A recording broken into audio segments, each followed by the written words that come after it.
कल शाम को चौक में मैं 2-4 ज़रूरी चीज़ें खरीदने गया था।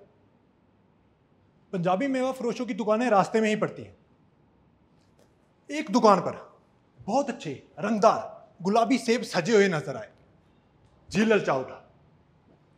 सेब के बारे में तो कहा जाने लगा है कि आप एक सेब रोज खाइए तो आपको डॉक्टर की जरूरत नहीं पड़ेगी।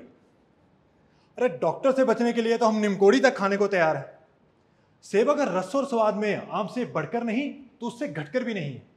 हाँ, बनारस के लंगड़े, लखनऊ के दशहरी और बंबई के अल्फांसो की बात दूसरी है। उनके टक्कर का फल तो संसार में दूसरा है ही नहीं। हमने दुकानदार से मोल भाव किया और आधा सेर सेब मांगे। दुकानदार बोला, मियाँ बड़े मजेदार सेब आए हैं, खास कश्मीर के, ले जाइए, खाकर तबीयत खुश हो जाएगी। हमने रुमाल निकाला और उसे देते हुए कहा, चुन चुन कर रखना। दुकानदार ने अपने नौकर से बोला, लौंडे जा आधा सेर कश्मीरी सेब निकाल ला। लौंडा 4 सेब लाया। दुकानदार ने तोला, लिफाफे में रखे और रुमाल में बांधकर हमें दे दिए। घर आकर हमने लिफाफा ज्यों का त्यों रख दिया।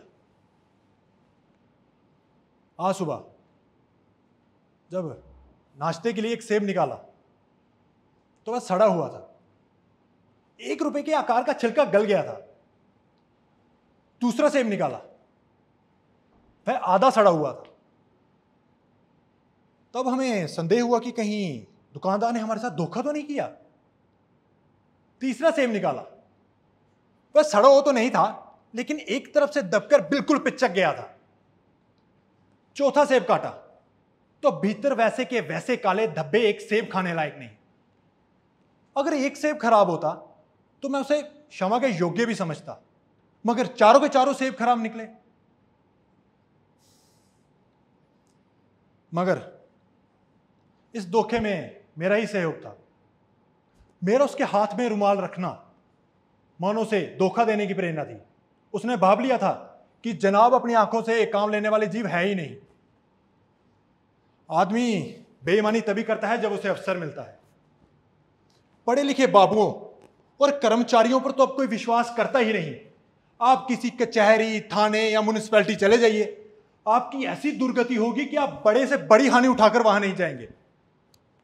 मुझे याद है, एक बार मैंने मेले में एक खोंचे वाले से एक पैसे की रेवड़ियां ली थी और पैसे की जगह अठन्नी दे आया था। घर आकर जब अपनी भूल मालूम हुई तो खोंचे वाले के पास दौड़ा गया। उम्मीद ही नहीं थी कि वह मेरी अठन्नी मुझे लौटाएगा, लेकिन उसने मेरी अठन्नी खुशी से लौटा दी और उल्टा मुझसे माफी मांगी। और यहां कश्मीरी सेब के नाम पर सड़े हुए सेब बेचे जाते हैं।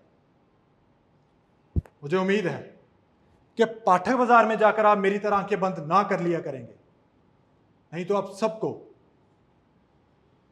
कश्मीरी सेब ही मिलेंगे। खुदा हाफिज।